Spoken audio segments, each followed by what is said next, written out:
여러분 안녕하십니까, 데이너김입니다. 스카이데일리의 단독 특집 5.18 진실 찾기죠. 오늘 시간은 6번째 시간입니다.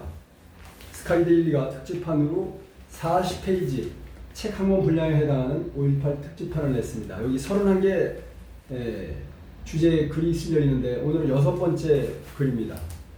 자, 스카이데일리 신문의 홈페이지에 기록되어 있습니다. 자, 제일 먼저 이렇게 홈페이지 오른쪽에 보면은 나와 있는데요. 그 내용 여러분들도 뭐 보실 수가 있습니다. 먼저 한번 보여드리겠습니다. 자, 스카이데일리 홈페이지로 가서 자, 오른쪽 쭉 내려가다 보면 여기 기획 시리즈 5.18 진실의 문을 열다 이게 나옵니다. 여기에 이거를 누르시면은 총 31개의 심층 취재 글이 있습니다. 그 중에서 오늘은 6번째 글을 한번 보도록 하겠습니다. 자, 빨치산. 영어로 말하면 파르티잔이죠. 좋게 말하면 민병대, 뭐 의병대 이렇게 해석할 수 있습니다. 물론 공산주의자들, 특히 러시아가 만든 용어라서 지금 뭐 공산주의자들이 많이 쓰고 있는 말이죠. 빨치산 진압군 살해범까지 유공자로 등록시켰다. 빨치산. 네. 공산주의 민병대죠, 쉽게 말하면.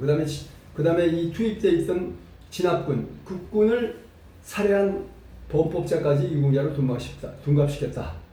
네, 이런 제목입니다. 시비 구경하다가 다친 사람, 총알 갖고 놀다가 총알이 터져가고 다친 사람, 이런 사람도 버젓이 5.18 유공자로 등재되어 있다. 김대중, 이해찬, 서른 이런 사람들은 전혀 상관이 없는데도 유공자로 등록되어 있다. 그래서 이 5.18 유공자에 대한 진짜 유공자는 대우를 해주고 가짜 유공자는 정리를 해야 된다. 이런 재선별이 불가능하다, 불가피하다, 이런 제목의 글입니다. 광주에서 허겸 기자의 글입니다. 한번 읽어보도록 하겠습니다. 5.18 진실 찾기. 자, 여기 사진이 쭉 게시가 되어 있습니다. 사진이 쭉 게시되어 있는데 사진을 한번 확대해 볼까요? 자, 이렇게 확대해 보니까 광주 북구 민주로에 자리 잡은 5.18 민주묘지 내 유형봉안소에 영정이 걸려있다. 유형봉안소는 시신을 찾지 못한 희생자들과 다른 묘역에 묻힌 고인들의 영정이 있는 곳이다, 이거죠. 자, 광주시 북구 민주로에 자리한 5.18 민주묘지 내 영정입니다. 자, 계속 보겠습니다. 5.18 유공자는 공훈과 귀초적인 피해 사실조차 구분하지 않은 채로 오랫동안 등록 관리되어 온 것으로 나타났습니다. 자, 여러분, 국가의 유공자로 지정되기 위해서는 먼저 사실 확인과 그 다음에 이 사람이 어떤 공이 있다는 공적 조서가 반드시 따라 붙어야지만 복잡한 절차와 심사를 거쳐서 이 사람 진짜 대한민국을 위해서 희생하고 봉사한 사람이다, 이렇게 해서 유공자로 지정되는 것은 아주 상식입니다. 자, 이에 따라 시위대 총에 맞거나, 시위대가 그 시민을 쐈는데 시위대 총에 맞거나 시위대 트럭에 치였을 개연성이 큰 사람들이 유공자가 되거나 실수로 감전된 사람, 총선에 놀라 계단에서 떨어져서 다친 사람, 총알을 가지고 놀다가 다친 청소년 등도 유공자로 등록된 것으로 확인됐습니다. 의혹이 아니라 확인됐습니다. 자, 작년이죠. 이 스카이데일리가 단독 입수한 현직 의료진의 5.18 검시조서, 검안서 재분석 자료와 5.18 증언 문건들에 따르면 시위대에 휩쓸리지 말라는 정부의 경고를 듣지 않고 호기심에 시위 구경을 나갔다가 총에 맞거나 폭도로 오인돼 잡혀가서 고초를 겪은 이들이 모두 유공자로 등록된 것으로 드러났다. 특히 차량 돌진 공격으로 경찰 4명이나 깔아 죽였거나 계엄군을 트럭으로 깔아 죽인 가해자도 버젓이 5.18 유공자 명단에 이름이 올린 것으로 확인됐다, 밝혀졌다, 이렇게 썼어요. 김대중, 이해찬, 서른 등은 5.18 기간 내내 도피 중이었거나 깜빵에 구금돼 있었지만 이들 역시 유공자로 선정돼 유공자 등록자 모두에 대한 엄정한 재선별 작업이 불가피할 것으로 보인다, 이겁니다. 자, 전남대학병원 의사가 지켜본 5.18 광주항쟁 156페이지에는 위성환, 당시 16세였던 위성환 씨 5월 29일 집 앞에서 총알을 가지고 오다가 총알이 폭발해서 파편이 눈과 몸에 박힌 것으로 기록됐다. 자, 위성환 군은 6월 2일 구토와 경련을 동반한 파상풍 증세로 치료를 받았다. 총알이 빵 폭발해서 눈에 들어가고 몸에 들어가니까 세균이 감염돼서 파상풍이 됐다 이거예요. 그래서 전남대 병원에 가서 치료를 받았는데 이것도 유공자 이렇게 됐다는 겁니다. 당시 계엄군의 도청 수복은 5월 27일 6시에 종료됐습니다. 이틀 뒤 집 앞에서 총알을 가지고 놀다 폭발 사고로 다친 미성년자도 유공자가 된 것이다. 위성환 군의 이름은 5.18 기념재단이 만든 유공자 명패 4,296개 중에 확인됐다고 합니다. 시민군 차에 치여 죽어서도 유공자로 등록됐다.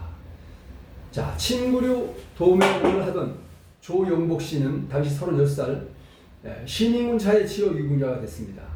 조 씨는 5월 22일 1980년 5월 22일 월산동 파출소 앞에서 친구를 구하려다가 중심을 잃고 도로로 돌진해 오던 시민군 차에 치여 척추를 다쳤다. 조 씨의 이름 역시 유공자 돌판에 새겨져 있다. 자, 이 시민군들이 군용트럭을 탈취했기 때문에 군용트럭 운전하는데 서툴죠. 맨날 모는 자기 차는 모르는데 갑자기 군용트럭은 다르지 않습니까? 그러니까 막 그냥 운전이 오락가락하는 거죠. 이러면서 길가에 있던 사람을 친 겁니다. 그런데 이 사람도 유공자로 등록됐다 이겁니다. 재봉사 당시 20살이었던 안병복 씨는 계엄군 차량에 치여 숨졌을 가능성이 때문에 유공자가 됐다. 확인된 것도 아니에요. 계엄군 차량에 치여 죽었을 가능성 때문에 유공자가 됐다고 합니다. 전남대 5.18 증원집에 따르면 이 안병복 씨의 어머니 김금나 씨는 80년 5월 21일 10시경 자전거를 타고 나갔다고 합니다. 아들이 작은 집은 계림동에 있었는데 그곳으로 갔다가 계엄군 차량에 치여서 사망한 것 같다라고 증언밖에 없어요. 증언. 그냥 자전거를 타고 나갔는데 계엄군 차에 치여 죽었을 것 같다라고 증언을 했습니다. 자, 근데 절대 아니라는 증거가 나왔어요. 5월 21일 오전 10시 무렵은 계엄군이 전남도청과 전남대에 포위돼서 꼼짝 사살하지 못하고 갇혀 있을 때였습니다. 차량을 운행할 수 없었다 이겁니다. 21일 아시아자동차 회사에서 탈취한 군용트럭이 시 외곽을 돌면서 시민들을 도청 앞과 전남대 앞으로 실어다 날랐다고 합니다. 그때는 군용차는 군용차예요. 근데 시민군이 아시아자동차에 쳐들어가서 탈취한 군용차. 군용차긴 하지만 뭡니까? 시민군이 뺏어가지고 운영한 차죠.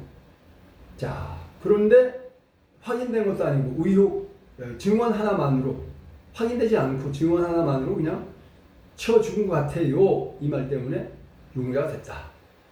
자, 보팀 장사를 하던 당시 52세 전황금 씨도 21일 트럭에 치여놓고 유공자가 되었다. 전 씨는 80년 5월 21일 당시 장사를 나가지 않았다. 길을 건너는데 앞으로 달려가던 군용트럭이 갑자기 후진하다가 내 다리를 치워놓고 가버렸다며 길가에 쓰러져 있으니까 어디에서 나타났는지 지프차를 탄 학생들이 나를 태워 요한병원으로 내려놓고 갔다고 밝혔습니다. 역시 식료품 가게를 하던 당시 38살 임수춘 씨도 5월 21일 오후 5시쯤 하군동 식품 가게 앞에서 군용트럭에 치여 죽은 것으로 기록되어 있습니다. 말씀드린 바와 같이 이때는 계엄군이 포위돼서 꼼짝 못하고 있었고 그때 다닌 차량은 대부분 시민군이 아시아자동차에서 탈취한 수십 대의 트럭으로 시내를 왔다 갔다 할 때였지 않습니까? 자, 임 씨의 아내는 5월 21일 오후 5시쯤 남편이 가게를 보면서 집 앞에 나가 앉아 있을 때 군용 차량이 무섭게 돌진해 왔고 순식간에 남편이 차에 치였다고 증언했습니다. 이날 오후 5시 5시는 계엄군이 전남도청을 빠져나와 조선대 방면으로 차도 없어요. 다 완전히 포위됐기 때문에 걸어서 철수를 시작할 시점이다. 피해자는 계엄군 트럭이 아니라 무장 시위대 트럭에 치였을 가능성이 크지만 광주시청은 가해자를 계엄군으로 단정하고 유공자 명단에 추가했습니다. 전화국 직원이었던 당시 44살 이은형 씨는 총성을 듣고 놀라서 4층 계단에서 2층으로 뚝 떨어졌어요. 유공자가 됐습니다. 이래서 이 씨는 4층 거의 다 올라갔을 무렵에 갑자기 학생들이 뛰어들어오고 계엄군이 쫓아오면서 총 쏘는 소리를 들었다며 깜짝 놀라 2층 옥상에서 떨어졌다. 4층 다 올라가기 위해서 거기서 떨어졌다 이거죠. 그래서 2층 옥상으로 떨어지고 말았다. 그래서 의식을 잃고 말았다고 증언했습니다. 그래서 유공자가 됐다 이겁니다. 자, 당시 16살이었던 고교생 윤정귀 군은 검문을 무시하고 걸어가다가 총격을 당했습니다. 윤 군은 나는 호기심에 거리를 돌아다녔다. 22일 아침부터 어머니께 꾸중을 들어 그냥 집을 나왔다. 이어 당시에 교도소 쪽 작은 집이 있었는데 무심코 걷다 보니 동일실고 앞까지 가게 됐다. 군인들이 뒤로 돌아가라는 소리를 질러대는데 계속 앞으로 향해서 50m쯤 걸었을까 갑자기 총소리를 들렸고 몸이 화끈 달아올랐다. 총을 맞은 거죠. 자, 그 다음에 이거까지는 인정이 될 수도 있겠어요. 그러나 계엄군을 죽인 가해자도 버젓이 유공자 혜택을 받고 있다 이겁니다. 김은환 씨는 한인은행 사거리에서 건물 옥상의 무장 괴한이 쏜 총에 맞고 유공자가 됐습니다. 김 씨는 한인은행 사거리 주위에서 공수부대원들이 전혀 없었는데 한인은행 사거리에는 공수부대원이 전혀 없었는데 아마 관광호텔 옥상이나 전일빌딩 옥상에서 총을 쏘았던 것 같다며 총소리가 들리자 사람들이 함께 도망치기 시작했는데 뒤에서 몽둥이로 내 허리를 때린 것 같은 통증을 느꼈다고 피격상실을 증언했습니다.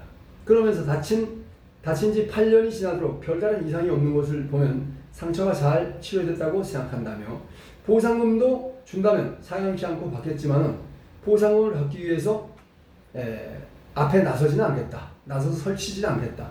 뭐 다 치료되고 그러니까 보상은 꼭 원치는 않는다. 그러나 준다면 받는다 이 말이죠. 그러나 뭐 받으려고 설치는 않겠다 이런 얘기를 했어요. 자, 그는 총에 맞게 된 것은 내가 그곳에 갔기 때문이라며 그렇기 때문에 내가 내 잘못도 조금 있고 또 운이 없었기 때문이라고 생각한다고 덧붙였습니다. 이에 계엄군들도 총을 쏘고 싶어서 쏘지는 않았을 것이라며 먼저 공격을 하지 않으면 데모하는 시민 학생들에게 오히려 당하기 때문에 방어 차원에서 총을 썼을 것이다 라고 생각한다고 증언했습니다. 당시 한일은행 사거리에는 공수부대가 전혀 배치되지 않았다. 자, 이거는 스카이데일리 7월 5일자 7개 건물 옥상 집단 발포 군인의 소행이 아니었다. 이 보도와 연결되어 있습니다. 근처 빌딩 옥상에서 시위대를 향해 총을 쏜 자들은 국군과 시민을 이간인하려던 신원 미사의 무장 계원들로 된다고 합니다.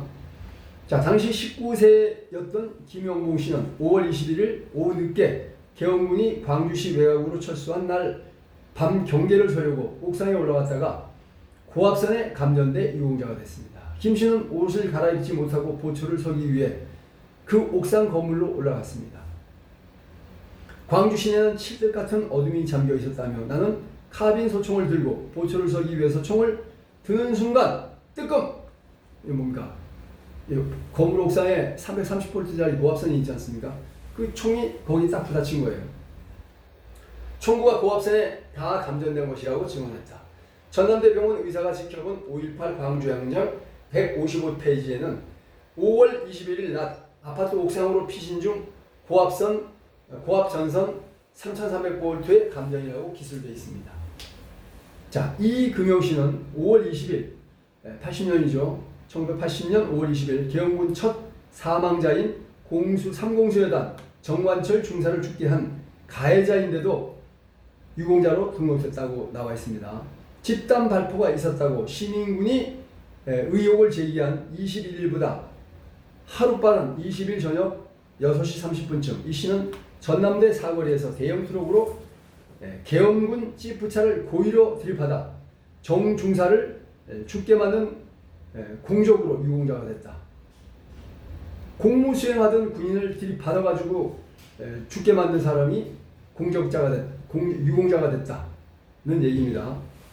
당시 운전기사 22세 김승철 씨는 전남대 앞에서 붙잡혀 교도소를 거쳐 상무대에서 풀려났습니다. 김 씨는 그곳에 있을 때 이금영이라는 사람이 가장 많이 맞았다며 그는 대형 트럭 운전기사인데 지프 차에 타고 있던 공수부대 중위와 운전병을 트럭으로 깔아버리기 때문에 많이 맞았다고 증언했습니다. 그냥 대형 트럭으로다가 그냥 군인 집차를 그냥 깔아서 장교 한 명과 운전병을 즉사시켰다 이거예요. 그리고 잡혀와서 뭐 교도소에서 매를 많이 맞았다 이겁니다. 그런데도 근무 중인 군인 2명을 죽였음에도 불구하고 유공자로 등록됐다. 이런 증언이 있습니다. 이건 뭐 증언이니까 확실한 거죠. 자, 5월 20일 오후 광주역에 고립되어 있던 공수부대 3여단의 저녁 식사를 운반하는 급식 차량 2대가 2천여 명의 시위대 공격을 받았습니다. 무기가 없던 병사들이 차를 버리고 도망가자 시위대는 급식 차량을 뒤집어 엎었습니다. 전남대 앞을 지키던 3여단 공수부대 공수특전사 3여단 16대대가 이를 도우려 나섰는데 이때 이 씨가 대형 트럭을 전속력으로 몰아서 정광철 중사가 모는 지프차를 들이받았습니다. 정광철 중사의 임신한 아내는 한 달 뒤면 제대할 남편의 사망 소식을 듣게 됐다. 참 비보죠. 당시 운전기사 김갑진 씨는 경찰 4명을 깔아 죽인 경찰 4명을 죽인 차량의 동승자였다는 기록 외에는 아무 공적이 없는데 그런데도 유공자가 됐다. 김 씨 아내는 그날 밤 그는 버스를 타고 도청을 지나 노동청으로 가던 길이었는데 버스에는 동료 기사인 운전수 배용주 씨 외에 몇 명이 더 타고 있었다고 증언했습니다. 배용주 씨는 가해 차량 운전사였습니다. 이에 그들이 탄 차가 노동청에 가까워질수록 무렵 쇠루탄을 쏘며 경찰들이 쫓아왔다며 그러자 그들은 모두 차에 내려서 정신없이 도망가는데 유난히 체구가 큰 80kg, 178cm를 가진 남편은 잡히고 말았다고 증언했습니다. 김 씨는 배 씨와 함께 광주 고속버스에 타고 대치 중이던 경찰을 향해 빠른 속도로 돌진해 미처 피하지 못한 경찰 4명을 깔아 죽이고 도망치다가 잡힌 겁니다. 한 사람은 잡혔고 나머지 3명은 도망갔겠죠. 자, 술을 먹고 트럭에서 떨어져 숨을 졌는데도 총상 유공자가 됐다. 이거는 요지경이 아니냐 이 말이죠. 시위대 트럭에 치이고도 시위대가 트럭에 쳤다 이거예요. 시위대 트럭에 치이고도 군 트럭에 의한 사고로 조작했다. 경찰 4명을 죽인 트럭 동승자 그 기록이 전부인데도 유공자로 선정됐다. 대학생 데모대에 밀려 넘어져 5개월 뒤 숨지고도 혜택받았다. 여기 보시면은 스카이데일리가 취재한 거죠.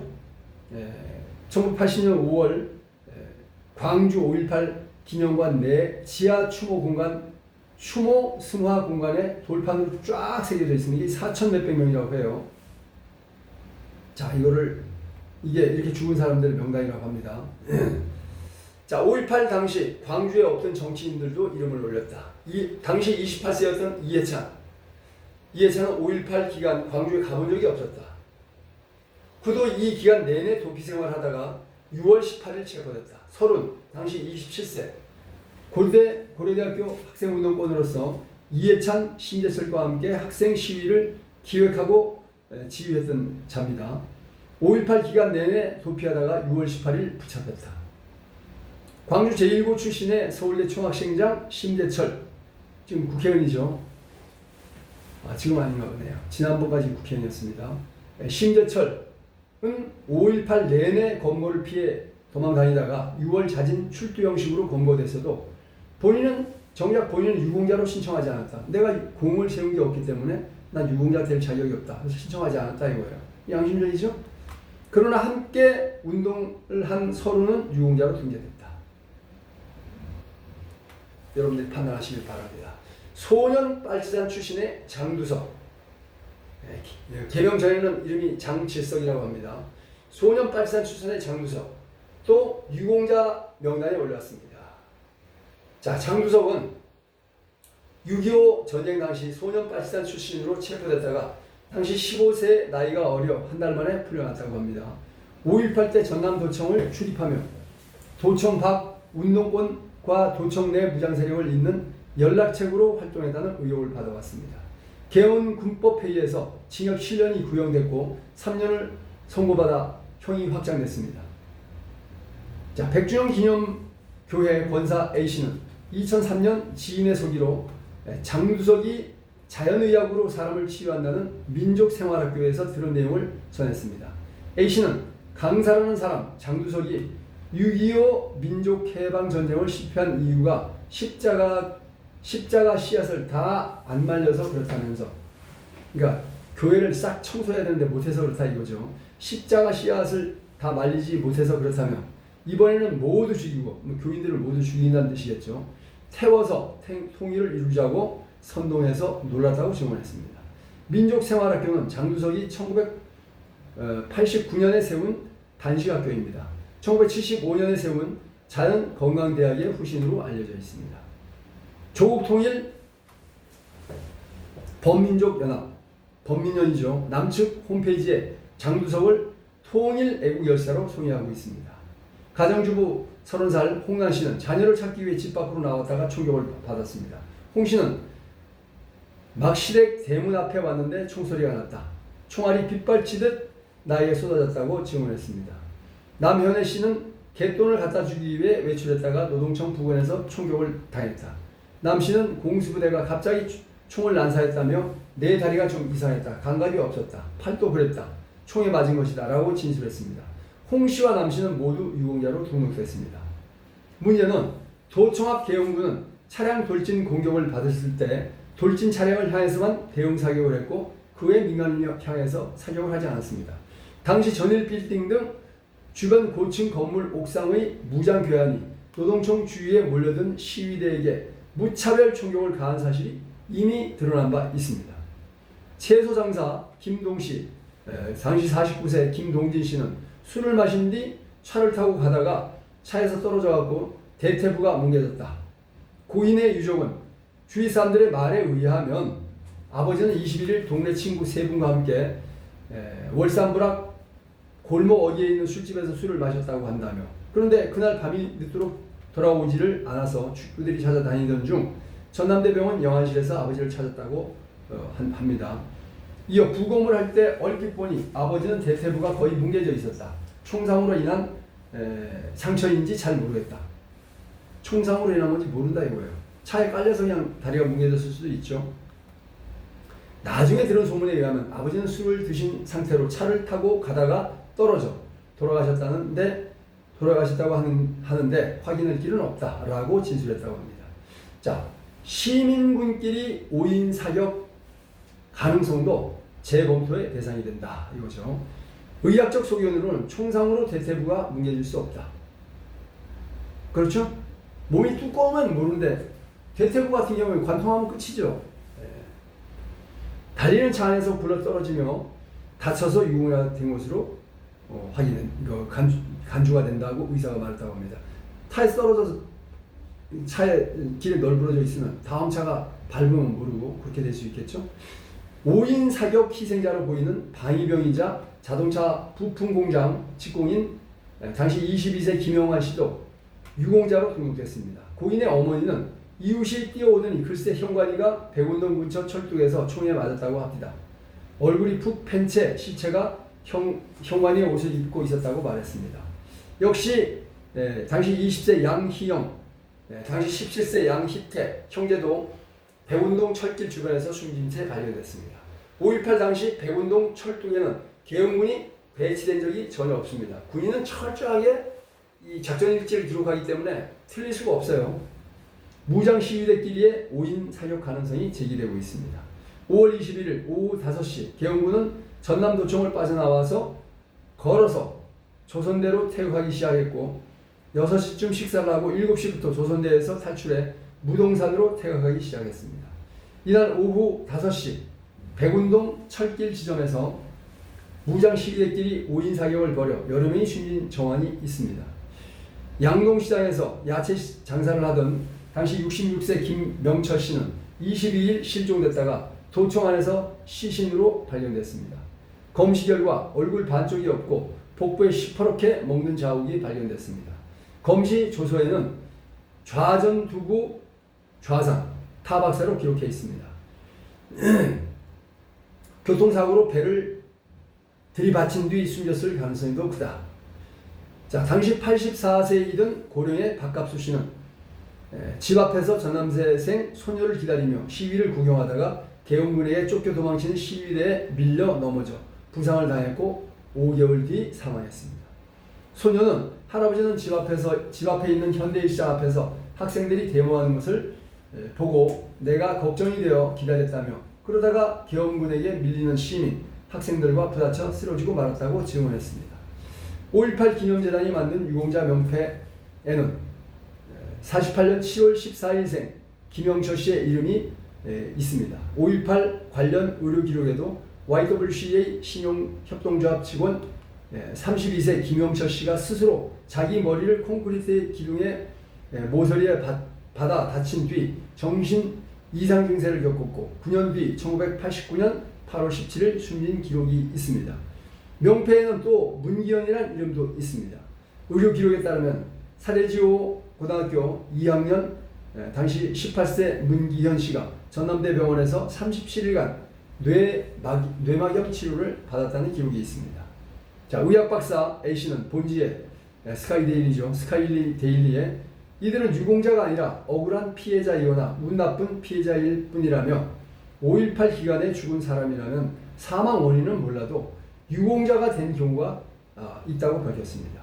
자, 다시 한번 읽어보겠습니다. 5.18 기간에 죽은 사람이라면 사망 원인을 몰라도 유공자가 된 경우가 있다라고 이 의학 박사가 직접 얘기했다고 합니다. 이상 광주에서 허겸 기자였습니다. 자, 이번 시간에는 5.18 진실찾기 6번째 빨치산도 그 다음에 이 진압국군을 살해한 살해범도 유공자가 됐다. 이런 제목으로 말씀을 드렸습니다. 시청해 주셔서 감사합니다. 7편 계속 이어서 방송하도록 하겠습니다. 고맙습니다.